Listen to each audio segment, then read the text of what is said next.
Hai Sobat Murid, selamat datang kembali di channel Champ on You. Pada hari yang indah ini, kita akan belajar tentang kurva titrasi asam dan basa. Nah, kurva titrasi asam dan basa adalah kegiatan pembelajaran kedua dari bab titrasi asam dan basa, yakni materi kimia kelas 11. Tidak perlu berlama-lama, langsung saja kita belajar.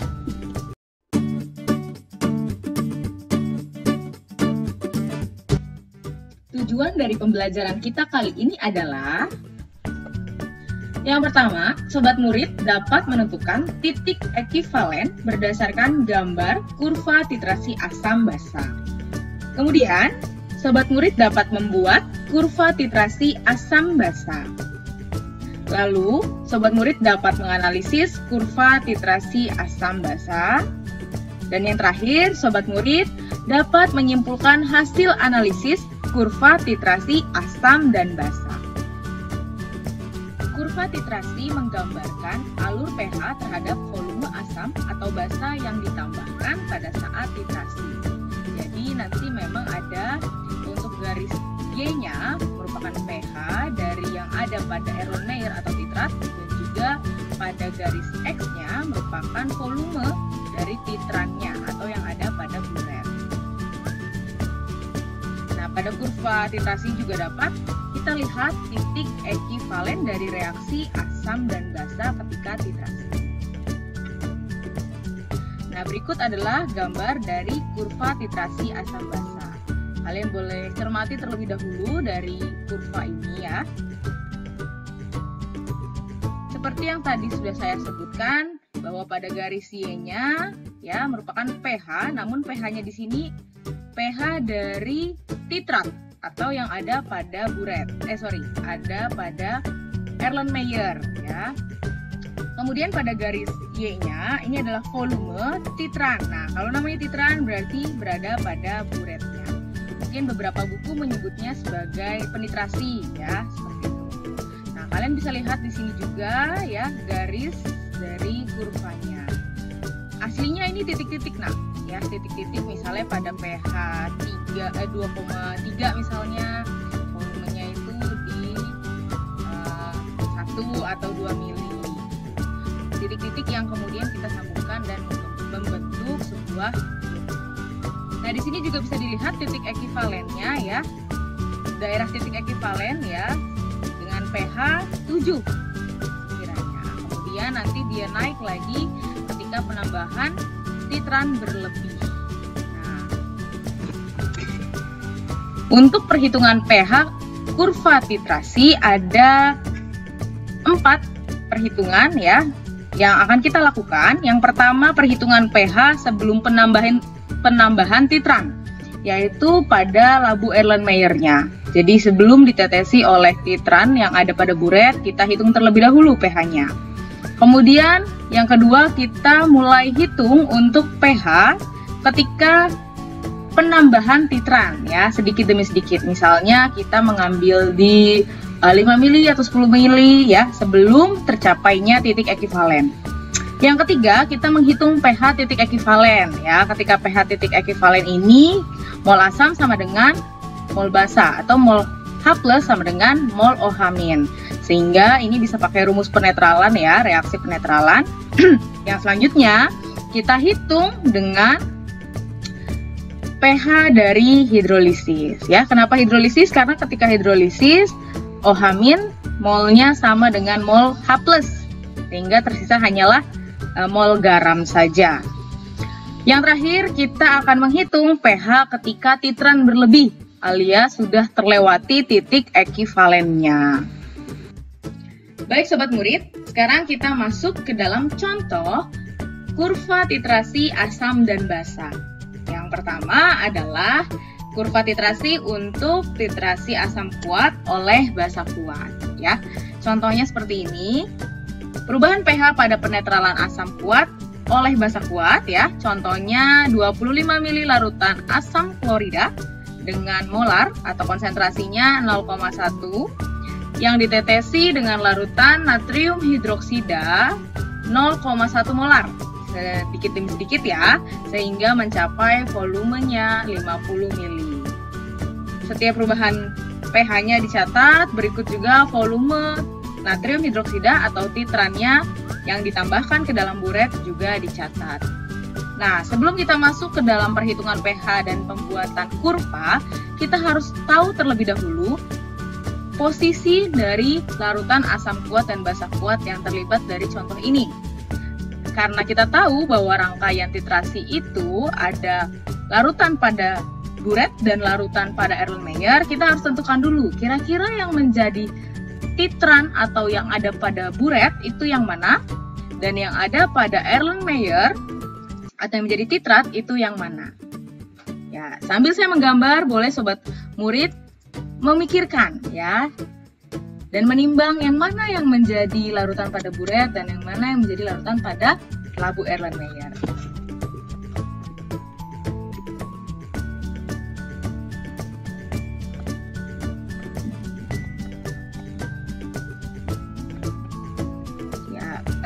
Mohon maaf kalau gambar saya agak kurang bagus, bukan agak, memang sangat tidak bagus ya. Jadi sekiranya bisa jadi gambaran untuk sobat murid. Ya, jadi yang menjadi larutan pada buret atau yang kita sebut titran ini adalah basa kuatnya atau natrium hidroksida. Kemudian yang ada pada labu Erlenmeyer atau yang menjadi titrat adalah asam kuatnya atau pada contoh ini adalah HCl-nya. Ya, jadi sobat murid setidaknya sudah bisa menggambarkan atau membayangkan kira-kira rangkaian percobaannya seperti apa. Nah, untuk sebagai tips, kalau di depannya disebutkan ya itu yang menjadi titratnya. Ya, misalnya asam kuat atau basa kuat itu menjadi titratnya alias yang berada pada labu Erlenmeyer. Namun yang kedua disebut sebagai titrannya, ya. Dan kalau seperti ini berarti reaksinya disebut reaksi penetralan ya, tentu saja. Dan jenis titrasinya adalah titrasi alkalimetri, ya. Masih ingat ya titrasi asidimetri dan alkalimetri. Baik, kita langsung masuk ke dalam perhitungannya. Ya, pH sebelum titrasi, di mana sebelum titrasi ini berarti hanya yang berada pada labu Erlenmeyer ya, sebelum ditetesi oleh titran atau pada contoh ini adalah natrium hidroksidanya. Berarti hanya HCl ya. HCl dengan volumenya sudah diketahui 25 mili dan konsentrasinya sudah diketahui yaitu 0,1 molar ya. Kita tahu bahwa HCl ini adalah asam kuat. Ya, di mana asam kuat, rumus untuk penentuan pH-nya ya, mencari H+ terlebih dahulu adalah konsentrasinya dikali valensi. Ya, sehingga untuk H+-nya adalah 0,1 dikali 1 sama dengan 0,1. Nah, sudah dapat H+, tinggal dimasukkan ke perhitungan pH. pH sama dengan min log H+, yaitu min log 10 pangkat minus 1 atau 0,1 ya, sama dengan 1. Jadi pH sebelum terjadinya titrasi adalah 1. Ya, disimpan nih 1 angkanya. Selanjutnya kita boleh juga untuk menghitung terlebih dahulu pH ketika titik ekivalen ya. Jadi supaya kita tahu nih kira-kira kalau mau berlebih tuh nanti kita tambahkan berapa volumenya pada perhitungan pH. Kalau sebelumnya maka dikurangi berapa volumenya. Ya, kita tahu bahwa ketika terjadi reaksi penetralan maka mol H+ sama dengan mol OH-, ya. Sehingga kalau kita membuat persamaan reaksinya seperti yang ini, HCl ditambahkan dengan natrium hidroksida menjadi garam natrium klorida ya, NaCl, dan juga H2O. Ya, kalau sudah seperti ini berarti molnya akan habis bereaksi nih antara mol asam dan juga mol basa. Nah, kita masuk ke dalam rumus hidrolisis ya, hidrolisis. Nah, rumus hidrolisis di mana hanya spesies yang lemah yang dapat terhidrolisis. Nah, kita tahu bahwa NaCl ini adalah garam Netral, betul sekali, di mana berasal dari komponen basa kuat dan juga asam kuat, sehingga keduanya tidak dapat terhidrolisis oleh air. Seperti itu sobat murid ya. Pada penentuan pH titik ekivalen boleh kita tentukan terlebih dahulu misalnya dengan VA dikali MA ya. Volume asam dikali konsentrasi asam dikali valensinya sama dengan VB ya, volume basa dikali konsentrasi basa dikali valensi. Nah, ini boleh kita cari terlebih dahulu. Volume asam adalah 25, kemudian konsentrasi asamnya 0,1, valensinya 1.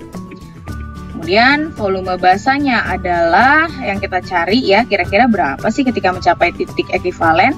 Konsentrasinya adalah 0,1 dan valensinya adalah 1. Maka ketika titik ekivalen, volume basanya adalah 25 mili. Jadi kira-kira pada 25 mili akan tercapai titik ekivalen, yang mana titik akhirnya tidak akan jauh daripada 25 mili ini. Selanjutnya, ketika kita menambahkan nitrat secara terus-menerus ya, pada contoh ini adalah natrium hidroksida, maka akan membuat pH-nya semakin meningkat ya, meningkat ke arah basa karena kan basanya terus ditambahkan secara berlebih. Nah, untuk perhitungannya misalnya kita menambahkan sampai 30 mili ya, dimana tadi kita tahu untuk mencapai titik ekivalen hanya dibutuhkan 25 mili natrium hidroksida. Nah, kita tambahkan 5 mili berlebih, jadinya 30 mili ya, mililiter. Nah, pertama-tama kita harus menghitung terlebih dahulu MRS-nya, mula-mula reaksi selesai atau setimbang. Di mana kita cari masing-masing mol mula-mula untuk HCl dan juga natrium hidroksida. Kita tahu HCl di dalam Erlenmeyer-nya 25 mili dengan konsentrasi 0,1 molar. Dan untuk natrium hidroksidanya 30 mili ya, mililiter. Terlihat dari mana kalau natrium hidroksida? Tentunya dari skala yang ada pada buret. Ya, berarti sudah menunjukkan pengurangan sebanyak 30 ml. Dan konsentrasi natrium hidroksidanya 0,1 molar ya. Kita dapatkan molnya atau milimol dari asam klorida adalah 2,5 milimol. Dan untuk natrium hidroksida 3,0 milimol. Kita cari reaksi pembatasnya. Dengan koefisien yang sama yaitu sama-sama 1, maka reaksi pembatasnya yang paling kecil ya, yaitu 2,5 milimol. Kita taruh 2,5 milimol pada bagian reaksi di HCl juga di NaOH. Kemudian NaCl pun sama karena sama-sama koefisiennya 1 dengan HCl. Dan H2O pun sama, 2,5 milimol. Ya, tinggal kita buat garis seperti biasa. Sebelum tanda panah, maka akan terjadinya pengurangan. Tapi setelah tanda panah, ya di sini ada NaCl dan H2O, terjadinya adalah penambahan. Ya, karena sebelumnya NaCl dan H2O ini tidak terbentuk, baru terbentuk ketika sudah bereaksi HCl dan NaOH. Ya, 2,5 milimol dikurangi 2,5 milimol sama dengan habis atau 0. Dan 3,0 milimol dikurangi 2,5 milimol. 0,5 milimol. NaCl tadinya 0 ya, ditambahkan 2,5 milimol, sisanya 2,5 milimol. H2O pun sama, sisanya 2,5 milimol. Nah, coba diperhatikan. Di sini sisanya adalah asam kuat ya. Asam kuat juga garam dan air ya. Karena di sini sisanya yang kuat yaitu asam, maka rumus yang kita gunakan untuk menghitung pH-nya adalah ya, pOH biasa ya. Dimana OH-nya adalah konsentrasi dikali dengan valensinya.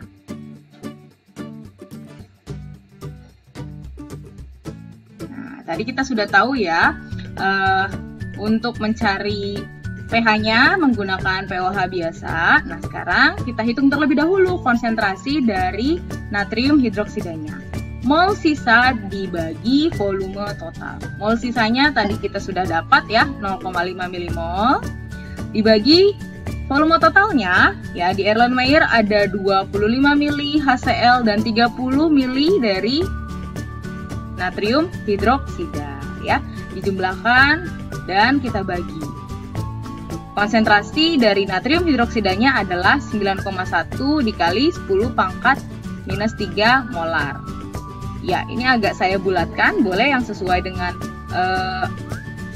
angka aslinya pun tidak apa-apa.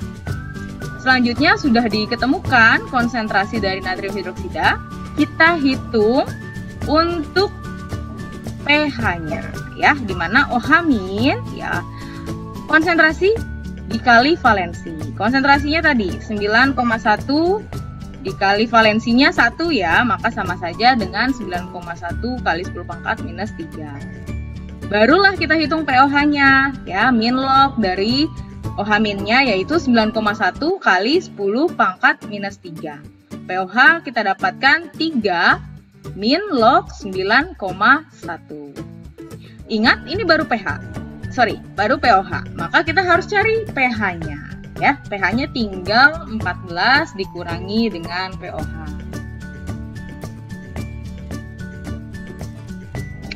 Berarti 14 dikurangi 3 min log 9,1, ya. Jadinya 11 plus log 9,1 dan didapatkan pH-nya adalah 11,95. Kalau memang agak sulit membuat grafiknya, ya, dengan angka segini, berarti bolehlah agak ke angka 12 pada Y-nya. Sampai di sini paham, ya, untuk perhitungan ketika titrannya mulai berlebih atau sudah melewati titik ekivalen. Kemudian masuklah kita ke dalam tahapan penggambaran kurva titrasi asam kuat oleh basa kuat. Sebelum menggambar, maka akan lebih mudah ketika kita membuat tabelnya terlebih dahulu, ya. Tabel di mana Y-nya adalah volume natrium hidroksida yang merupakan titran, ya, yang ditambahkan secara bertetes pada Erlenmeyer berupa titratnya asam klorida HCl. Nah, untuk X-nya kita di sini punya pH dari HCl-nya atau yang tadi saya bilang pH yang berada pada titratnya. Nah, tadi juga sudah saya ingatkan di depan bahwa angka-angka pH-nya diingat-ingat, ya, dengan volumenya. Yang pertama tadi ketika volumenya dari titran natrium hidroksida belum diteteskan ke dalam Erlenmeyer, ya, atau sebelum titrasi tadi, ya, volumenya 0,0 dari titrannya, dan juga kita dapatkan pH-nya 1, ya, dengan tadi rumusnya H+ sama dengan konsentrasi dikali valensi. Kemudian ketika kita teruskan berapa-berapanya bisa diteruskan, ya, untuk penentuan pH-nya. Kalau yang di sini jangan lupa pakai MRS. Ketika bersisa di bagian asam kuat, maka rumusnya tidak jauh berbeda dari yang pertama tadi. H+ sama dengan M dikali valensi. Nah, sampailah di titik ekivalen, ya, dengan volume 25 mili sesuai dengan rumus reaksi penetralan tadi dan pH-nya sama dengan 7.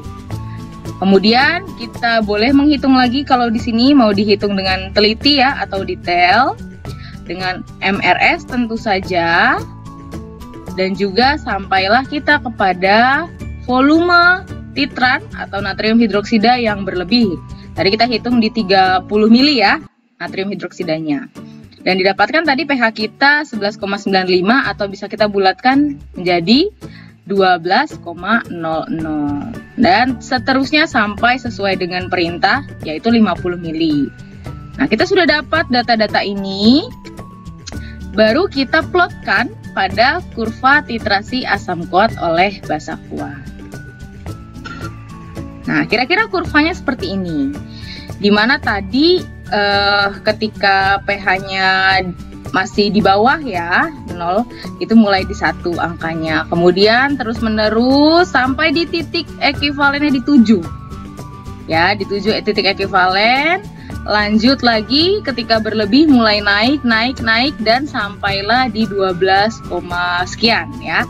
Sudah mendekati 14, yang mana artinya berarti basa kuat. Seperti itu. Dan ini kira-kira gambaran dari rangkaian percobaan titrasinya. Basa kuatnya natrium hidroksida kita tambahkan di buret, dan di Erlenmeyer adalah asam kuat ya. Dan di sini tadi volume dari titran atau basa kuatnya yang ada pada buret, dan pada Y ini adalah pH dari titrat atau yang ada pada Erlenmeyer. Kira-kira seperti ini ya titik-titik untuk kurva titrasi asam kuat oleh basa kuat. Nah,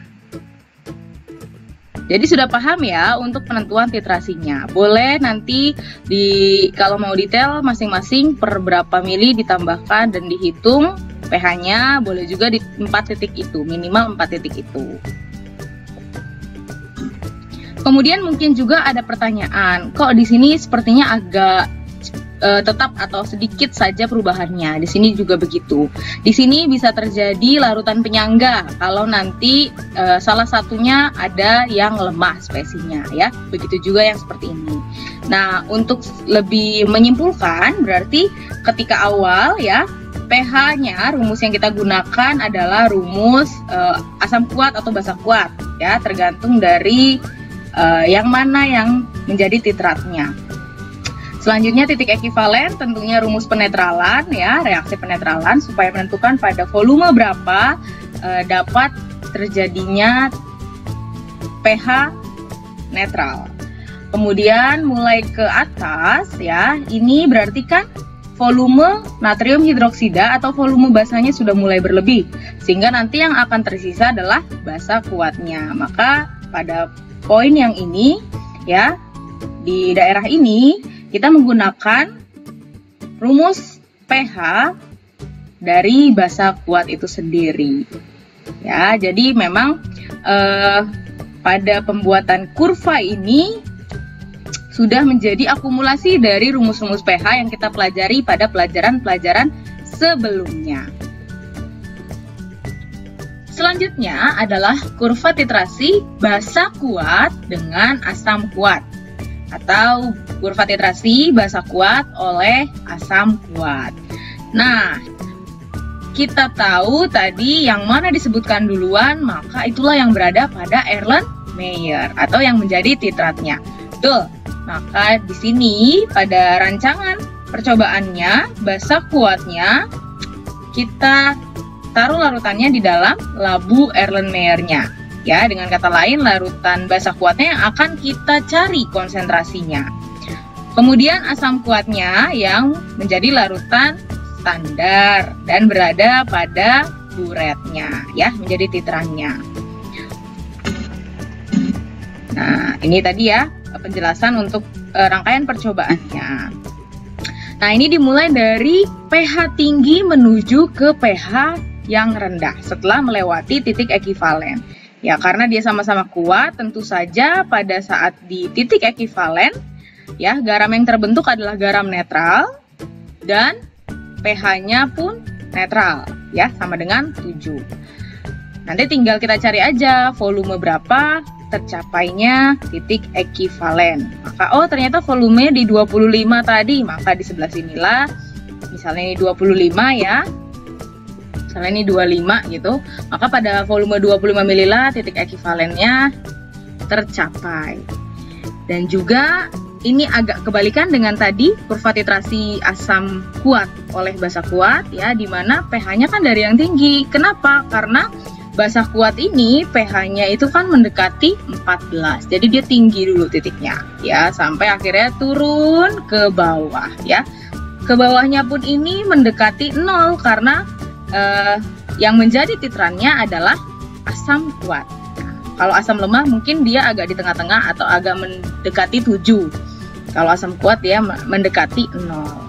Nah, ini rumusnya berarti kan di sini adalah rumus ya, karena di sini basa kuatnya atau yang pada Erlenmeyer itu masih banyak, maka di sini rumusnya OH- biasa ya. OH- sama dengan valensinya dikali dengan konsentrasinya ya, sampai nanti mulai di sini titik ekivalen ya. Titik ekivalen rumus penetralan di mana VA dikali MA dikali valensi sama dengan VB dikali MB dikali valensi. Setelah mendapatkan volume berapa, ya, volume asam, kalau kayak gitu berarti, maka baru pakai rumus hidrolisis. Ya, hidrolisis berarti nanti tinggal cari konsentrasi garamnya.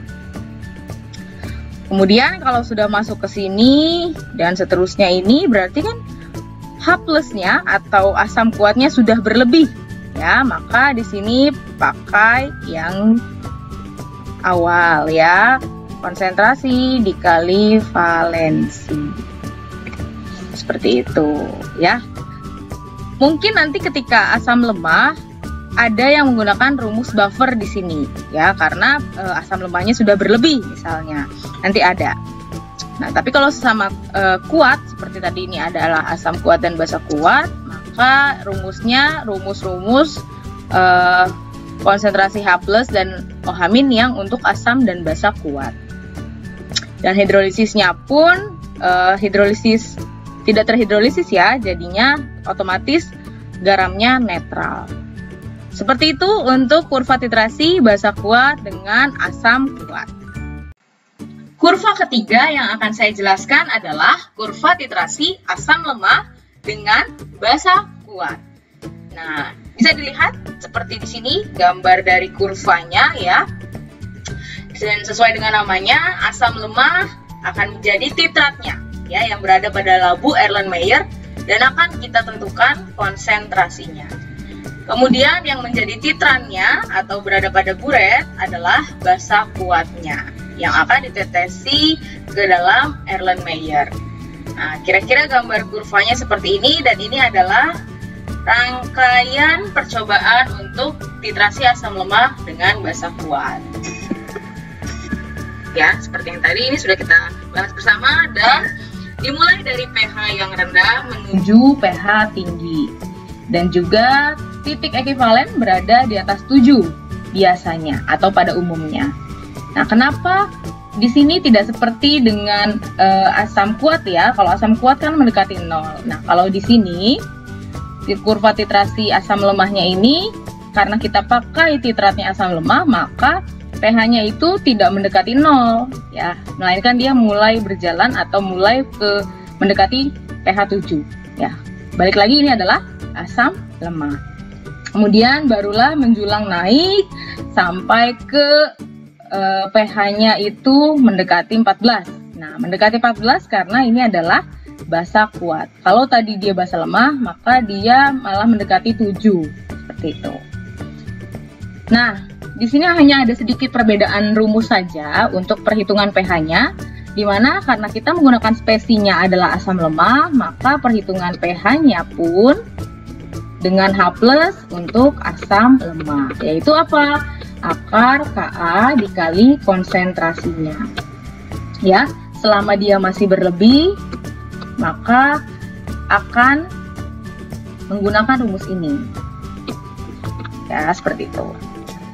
Selanjutnya, kita akan menentukan titik ekivalennya, ya, pada volume berapa terjadi titik ekivalen, maka bisa kita hitung dengan reaksi penetralan VA dikali MA dikali valensi sama dengan VB dikali MB dikali valensi. Maka kita akan tahu nantinya volume basa ketika mencapai titik ekivalen tuh berapa.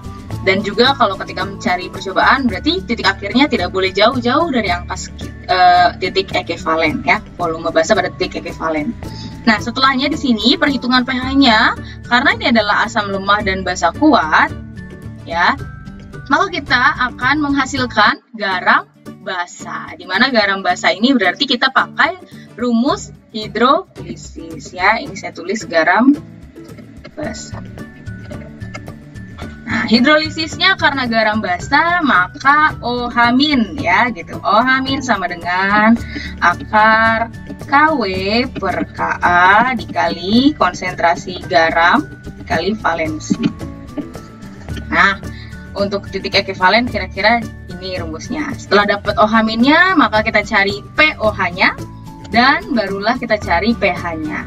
Karena dia garam basa, akan di atas 7, pasti nanti titik ekivalennya.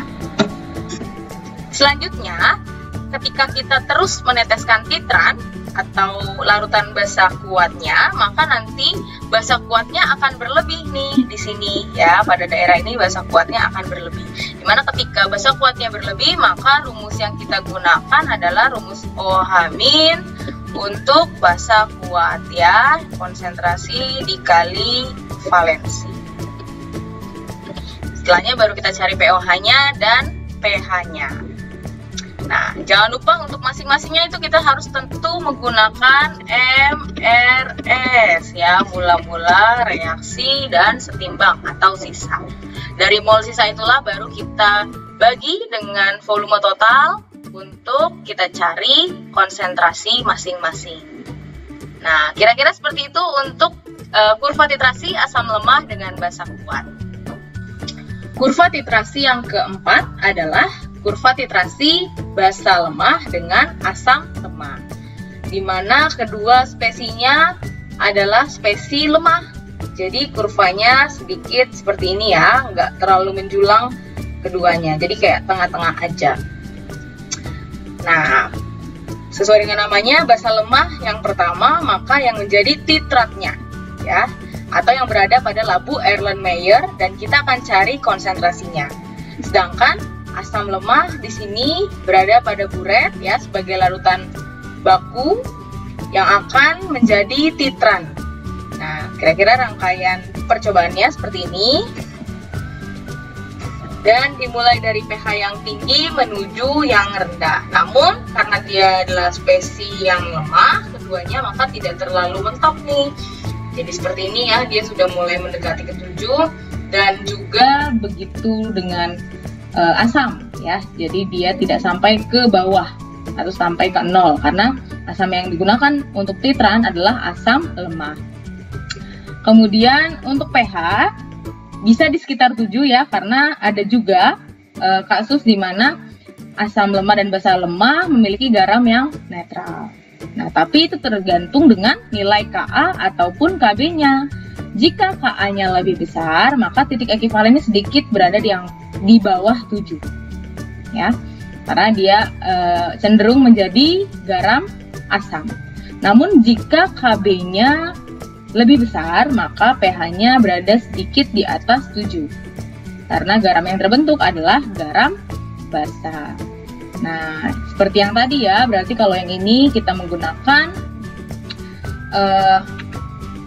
perhitungan OH- untuk basa yang lemah ya, akar Kb dikali M. Nah, kalau kesini pun sama, dia sudah menjadi asam lemah yang berlebih, sehingga misalnya nanti akan ada asam lemah ya, akar Ka dikali M. Nah, hidrolisisnya menggunakan hidrolisis dari garam yang terhidrolisis sempurna. Nah, kalau yang terakhir ini adalah kurva titrasi asam lemah dengan basa lemah. Ya, sama dengan sebelumnya, di mana kedua spesinya dengan kekuatan lemah, namun hanya dibalik saja, ya, di mana di sini asam lemahnya menjadi titran atau yang berada pada labu Erlenmeyer, dan akan kita cari konsentrasinya. Nah, pada buret ada basa lemah ya yang menjadi titrannya. Nah, kurvanya seperti ini dengan titik ekivalen itu bergantung dengan nilai Ka ataupun nilai Kb. Kalau Ka lebih besar, maka nanti cenderung di bawah 7 pH-nya, sedikit di bawah 7.